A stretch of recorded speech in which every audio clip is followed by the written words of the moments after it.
वाले की बेटी है, मैं तो 40 साल हो गए हूँ, इतने टाइम में क्या करूँ मैं? हमारी बात सुनने के लिए राजी नहीं है। नमस्कार दोस्तों, मैं संजय और ये मंजीत सिंह बिष्ट। इनको आप जानते होंगे मेरी जान कोटद्वार में। तो आज से हम एक नया सेक्शन शुरू करने जा रहे हैं जिसमें हम बात करेंगे सोशल इश्यूज के बारे में, सामाजिक मुद्दों के बारे में, समाज में क्या घट रहा है, क्या अच्छा है, क्या बुरा है, उसके बारे में हम क्या सोचते हैं और वो किस तरीके से आपको प्रभावित कर रहा है, उस बारे में हम बात करेंगे। और उसके बारे में आपकी राय क्या है वो आप कमेंट में साझा कर सकते हैं, और आप चाहे तो हमें कुछ नए मुद्दे भी दे सकते हैं जिसके बारे में हम बात करें, जिसके बारे में आप हमसे हमारी राय जानना चाहते हैं। तो आज का टॉपिक होने वाला है जोशीमठ के बारे में। जिस तरीके से जोशीमठ दिन प्रतिदिन धंसता जा रहा है, उसके बारे में सरकार क्या कर रही है, वैज्ञानिक क्या सोचते हैं और वो क्यों धंसता जा रहा है, उसके बारे में हम अपनी राय रखेंगे। जैसे कि आप बहुत से लोगों को नहीं पता होगा कि जोशीमठ आखिर में है कहाँ, तो मैं आप लोगों को बता दूं। उत्तराखंड में 13 जिले हैं। 13 जिले में से एक जिला है चमोली जिला। चमोली जिले में पड़ता है जोशीमठ, जो काफ़ी फेमस है, काफ़ी अच्छी जगह है। यहाँ से चारों तरफ हिमालय दिखते हैं, काफ़ी बढ़िया जगह है। और ये ज्योतिर्मठ के नाम से भी जाना जाता है क्योंकि 4 मठ की स्थापना आप लोगों को पता नहीं होगा, तो शंकराचार्य जी थे, उन्होंने 4 मठ की स्थापना की थी। तो सबसे पहला जो मठ था जिसकी स्थापना की गई थी वो मठ था ज्योतिर्मठ। तो यहाँ पर सबसे पहले शंकराचार्य जी आए थे। और एक और चीज़ मैं आपको बता दूं, यहाँ पर एक काफ़ी फेमस जगह है, जो जगह है कल्प वृक्ष। यहाँ पर एक कल्प वृक्ष है जो कि 1200 वर्ष पुराना बताया गया है, और इसी पेड़ के नीचे बैठ के शंकराचार्य जी ने उपासना की थी, तपस्या की थी। यहाँ पर उन्होंने ज्ञान प्राप्त किया था। तो काफ़ी अच्छी जगह है। और एक और मेन चीज़ मैं आप लोगों के साथ साझा करना चाहूँगा कि यहाँ पर जो है, यहाँ पे नरसिंह मंदिर भी है। नरसिंह मंदिर काफ़ी फेमस है, बहुत ज़्यादा लोग यहाँ पर आते हैं। अगर आप लोगों को नहीं पता है तो नरसिंह मंदिर में एक नरसिंह देवता की मूर्ति है, और इसको बद्रीनाथ, जो बद्रीनाथ आपने सुना होगा, बद्रीनाथ धाम, बद्रीनाथ एक पुजारी थे, बहुत बड़े ब्रह्मचार्य थे, उन्होंने भी यहाँ पर आकर पूजा की थी। तो नरसिंह मंदिर में जो मूर्ति है, कहा जाता है मान्यता अनुसार कि जब धीरे धीरे वो मूर्ति सिकुड़ती जा रही है, अपने आकार से कम होती जा रही है, तो कहा जाता है कि जब वो मूर्ति पूरी सिकुड़ जाएगी तो जोशीमठ बिल्कुल ही तबाह हो जाएगा और केदारनाथ और बद्रीनाथ जाने वाला रास्ता कहीं ना कहीं अवरुद्ध हो जाएगा।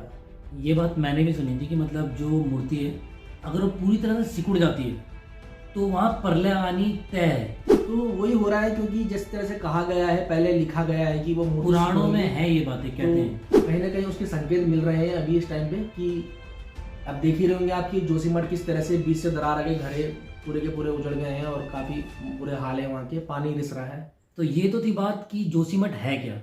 अब इसके पीछे का रीजन क्या है उस बारे में हम थोड़ा बात कर लेंगे। वैसे तो लोग कह रहे हैं कि जो वहाँ पे हाइड्रो प्रोजेक्ट बन रहा है, वहाँ कुछ धमाके हुए हैं, वहाँ अंडरग्राउंड कुछ सुरंगें खुद रही हैं, उस वजह से ये सब हो रहा है। वो हिल रहा है, वहाँ से नीचे से पानी रिस रहा है, जिस वजह से ये धंस रहा है। लेकिन कुछ लोग ये भी कहते हैं कि ये सिर्फ मैन मेड नहीं है, मतलब ये मानव के द्वारा किया जा रहा नहीं है, ये कुछ ना कुछ प्राकृतिक द्वारा भी है। कहते हैं कि वहाँ नीचे जो मतलब जोशीमठ बसा है वो समुद्र के ऊपर बसा है, उसके नीचे नदियाँ हैं। तो वो नदी क्या करती है, जब बहती जाती है तो धीरे धीरे अपने ऊपर का हिस्सा काटती रहती है। जैसे जैसे वो काटती रहेगी तो धंसता जाएगा। तो कहीं ना कहीं ये बात भी सामने आ रही है। और खैर वो तो है ही कि मतलब लोग वहाँ इतनी बिल्डिंगें बस गई है। मैंने एक बात ये भी सुनी थी, कोई वैज्ञानिक कह रहे थे कि हर चीज़ का एक अपना मास होता है, अपना वेट लेने की एक क्षमता होती है।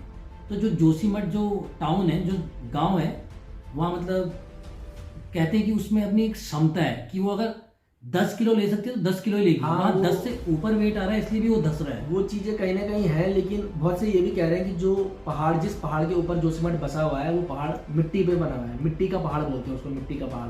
तो जिस तरह से कटाव हो रहा है वो कहीं ना कहीं, जिस तरह से आप देख रहे होंगे कि वो बीच में दरारें आ रही हैं, वो सारी चीज़ें हो रही हैं, जितने भी वो वहाँ पर वो बन रहे, टनल बन रहे हैं, कहीं ना कहीं उसको भी बोला जा रहा है कि इस वजह से हो रहा है। तो यार, अगर आप लोगों को सुविधा चाहिए, आप लोग चाहते हैं कि पहाड़ों में सुविधा आए, तो यार कंस्ट्रक्शन होना, तो बिना कंस्ट्रक्शन के तो वो चीज़ पॉसिबल है नहीं। तो धीरे धीरे वो चीज़ें भी होनी ज़रूरी है। लेकिन कहीं ना कहीं मैं बोलूँगा कि यार, जो ये सारी चीज़ें हो रही हैं, आप सीधे सीधे उसको कंस्ट्रक्शन पे नहीं दे सकते। नहीं, मैंने इसके ऊपर एक बात सुनी थी कि मतलब कंस्ट्रक्शन मेन मुद्दा नहीं है। मेन मुद्दा एक ये भी आता है, जब वहाँ पे कंस्ट्रक्शन हो रहा था, जो पानी वानी जो भी चीज़ हो रही थी, उन्होंने निकासी ठीक से नहीं निकाली थी। हाँ। जिस वजह से क्या हुआ कि पानी से वो और ज़्यादा रिसने लगा। अगर वो निकासी निकालते तो ये प्रॉब्लम नहीं होती। जहाँ तक कि मैंने तो एक साइंटिस्ट का ये सुना था, मतलब एक कोई भूवैज्ञानिक था देहरादून का, उन्होंने बोला कि अब ये बसता नहीं है, इसने धंसना ही धंसना है। जिस स्पीड से धंसता जा रहा है बहुत जल्दी धंस जाएगा। यहाँ तक कि अभी जब हमारे सीएम वहाँ गए थे तो लोग उनसे बात करते हुए कह रहे थे कि जब हम रात को सोते हैं तो हमें पानी बहने की आवाज़ सुनाई देती है, मतलब जो नीचे से जो पानी बाहर बह रहा है वो उन्हें सुनाई देता है, महसूस होता है। अभी फिलहाल तो वहाँ के हाल इतने दुर्लभ है, इतने बेकार हो चुके हैं कि लोग टेंट लगा के बाहर सोने को मजबूर है। करीब 565 या 67 घर ऐसे कुछ घर हैं जो तबाह हो चुके हैं, जो दरार बढ़ चुकी है। करीब 3000 से ज़्यादा लोग हैं जो अभी बेघर हो चुके हैं। तो अब सरकार उनके लिए क्या करती है? देखो, वहाँ के लोग भी इस बात को मान रहे हैं कि जो ये मुद्दा है बहुत बड़ा है, इतना आसानी से सॉर्ट होगा नहीं, इतना आसानी से इसे हल किया नहीं जा सकता। लेकिन वो चाहते हैं कि सरकार उनके लिए ऐसा कुछ करे कि ताकि तब तक उनको रहने के लिए कुछ घर मिल सके, खाने पीने के लिए कुछ मिल सके, मतलब क्योंकि उनकी जितनी भी कमाई थी, जो भी उन्होंने था, उन्होंने वो घर बनाने में लगा दिया था। फिलहाल अब लोग तो यही कह रहे हैं कि सरकार ने जो ये हाइड्रो प्रोजेक्ट बनाया था उसकी वजह से ये सब प्रॉब्लम हो रही है। तो मैं आपको इस बीच में रोकना चाहूंगा कि मेरे को एक चीज और ख्याल आया था। जिस टाइम पे टिहरी डैम बन रहा था उस टाइम पे क्या था कि सबको पता था कि टिहरी डैम बन रहा है, तो यार जो पुराने टिहरी के लोग हैं उनको कहीं ना कहीं सेटल करा जाए, उसके बाद ही टिहरी डैम बनता है। उन लोगों को सबको ऋषिकेश में मतलब वो जगह दी गई थी।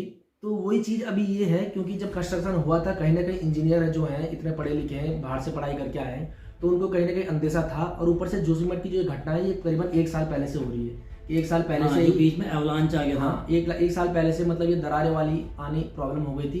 अब बाहर रहने की बात है तो यार घरों में दरार आ रही है तो बाहर तो रहना ही है, कौन अपनी जान रिस्क में लेगा। और सबसे बड़ा आजकल इतनी ठंड है तो वो लोग कैसे रह रहे होंगे। हाँ, तो वो जब कंस्ट्रक्शन हो रहा था तो गवर्नमेंट को पहले से देखना चाहिए था कि यार कंस्ट्रक्शन हो रहा है तो ये चीजें होनी है, उनको पहले से पता था। इस बात को मानता हूँ कि लूप हॉल कहीं ना कहीं यहीं पे था कि उन लोगों ने पूरी प्लानिंग के साथ नहीं किया। उन्हें लगा कि बड़ा प्रोजेक्ट है, बड़ा पैसा आएगा, पैसे कमाने के पीछे रह गए, पूरी प्लानिंग के साथ वो चीज की नहीं। जो प्रोजेक्ट के आसपास जितने भी गांव हैं, जितने भी शहर हैं, जितने भी हैं, तो उनको कम से कम बोलना चाहिए था कि यार यहाँ पे ये बन रहा है, इससे ये हो सकता है, तो अपनी इसी टाइम से इधर उधर मतलब अपना अरेंजमेंट कर लो, या फिर जो भी है वो चीजें करनी चाहिए। या फिर भूमि की उस तरीके से जांच करते कि हम कितना वो कर सकते हैं उसके साथ एक्सप्लोजन वगैरह।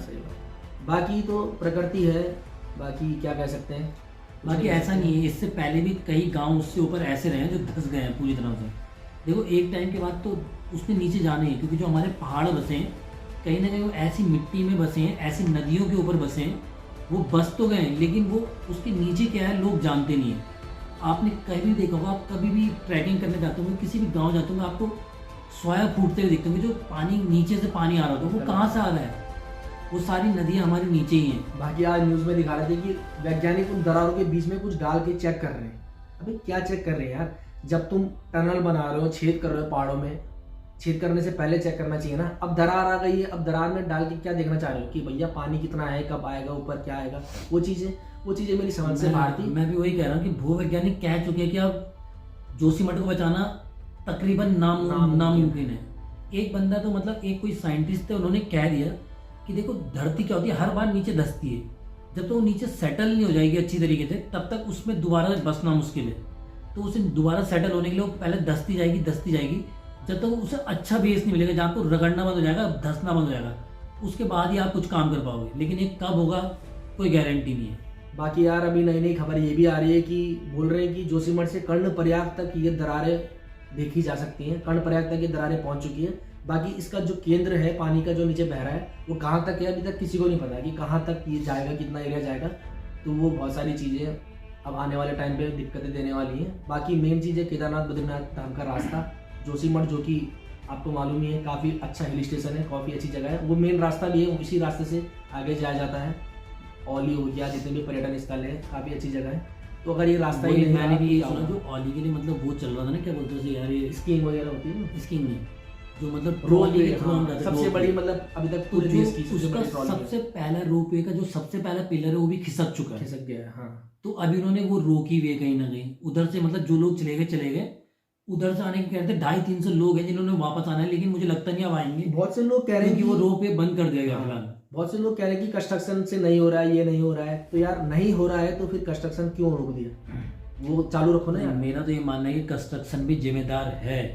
हो गई, अब पहाड़ों को तुम खोद के अगर कुछ करोगे तो यार प्राकृतिक तौर पे एक ना एक टाइम पे उसने नीचे तो जाना ही है, क्योंकि उससे ज़्यादा वेट बढ़ता जा रहा है। इतनी बड़ी बड़ी इमारतें वहाँ बन गई, जो बड़े बड़े होटल्स बने हैं, ऊपर से जो काम हो रहा है, सभी चीज़ें। कहाँ पहले 100 होटल थे, अब आज की डेट में 600-700 होटल वहाँ बन चुके हैं। पहाड़ों में तो ये चीज़ देखनी पड़ती है ना, क्योंकि तुम पहाड़ों को जितना वाइब्रेशन दोगे उसने खिसकना है यार। अब जो भी हाइड्रो प्रोजेक्ट वाले काम चल रहे तो इसमें वाइब्रेशन आएगा ही आएगा, तो पहाड़ अपनी जड़ से खिसकेंगे ही, तो रिस्क तो है ही भाई। बाकी यार जोशीमठ के बारे में सुनकर काफी हृदय विहीन हो गया था, काफी बुरा लगा, क्योंकि यार मैं सोचो मतलब जोशीमठ इतना बड़ा टॉपिक बन चुका है कि इस समय जोशीमठ हर न्यूज चैनल में छाया हुआ है।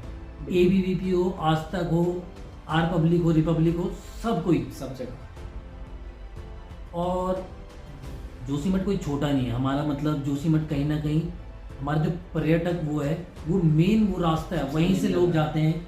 वही हमारे कितने मंदिर हैं, बहुत से लोग मान्यताओं में आता है। जोशीमठ कोई छोटा मोटा शहर नहीं है हमारा, काफी टाउन।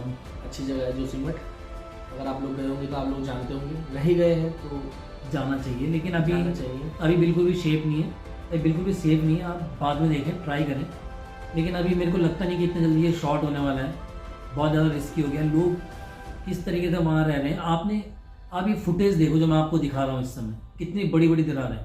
जैसे कि आपदा बोलते हैं, पहले आई थी आपदा, केदारनाथ आपदा, वो एकदम से आई थी, मतलब किसी को मौका नहीं मिला था संभलने का। एक और बात मैं बताऊंगा, कहते हैं कि मतलब जब भी आप प्रकृति के साथ छेड़छाड़ करते हो तो कुछ ना कुछ आपदा आती है। इससे पहले अगर आपको याद हो मंजीत जी, तो जो हमारा ये है क्या कहते हैं इसे, धारी देवी, हाँ, उसको धारी देवी में उन्होंने उसको उठा दिया था मूर्ति को, तो वहां पे बिल्कुल तबाही आ गई थी एक टाइम पे, छेड़छाड़ की गई थी। तो वही आपदा से है, केदारनाथ आपदा एकदम से आई थी, और ये जोशीमठ जो आपदा है ये बता के आ रही है, मतलब उसने संकेत दे दिए हैं, दरारें डाल दी हैं कि भाई प्राकृतिक के साथ छेड़ोगे तो प्राकृतिक तुम्हें शांति से तो नहीं रहने देगी। उन्होंने पहले कर दिया है, चेतावनी दे दी कि भैया यहाँ से निकल लो, दरार आ चुकी है, कभी भी कुछ भी हो सकता है। और वही प्रकृति को माँ ऐसी नहीं कहती, तो प्रकृति हमारी माँ है कहा जाता है। उसी तरीके से आप उनके साथ छेड़छाड़ करोगे तो देखो कुछ ना कुछ तो आपको झेलना पड़ेगा। बाकी वीडियो बनाने का मेन मकसद यही था कि हर कोई कुछ ना कुछ बोल रहा है, तो क्यों ना हम भी अपनी राय आप लोगों तक पहुंचाएं, और आप क्या कहना चाहते हैं जोशीमठ के बारे में, और या आप क्या सोचते हैं इस बारे में, तो कमेंट करके जरूर बता सकते हैं। और बाकी हमें इस बारे में कुछ भी और अच्छी जानकारी मिलती है या कोई अंदर की जानकारी मिलती है तो हम आपसे जरूर साझा करेंगे सबसे पहले।